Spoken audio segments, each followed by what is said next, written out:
আমি দীপায়ন চৌধুরী 37 ঋষিমুখ মণ্ডল বিধানসভা থেকে আজকে এইমাত্র এসডিএম অফিসে সমস্ত আমাদের ভারতীয় জনতা পার্টির কার্যকর্তাদের সঙ্গে হর্ষ উল্লাসের সঙ্গে বিপুল জনসংখ্যার মাধ্যমে আমরা সবাই এসে আজকে আমি মনোনয়নপত্র জমা দিয়েছি।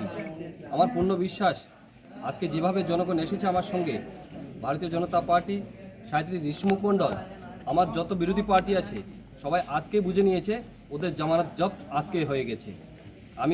আমি ঋষিমুখ বিধানসভার সমস্ত দেবদুর্লভ নাগরিক বৃন্দদের কাছে আমি বিনম্র অনুরোধ করব, আপনারা আগামী অন্তত 60 মাসের লক্ষ্য রেখে আমাকে কাজ করার সুযোগ দিন এবং সবাই প্রধানমন্ত্রী নরেন্দ্র মোদীজির চিন্তাধারাকে আরও এগিয়ে নিয়ে যাওয়ার জন্য সবাই এসে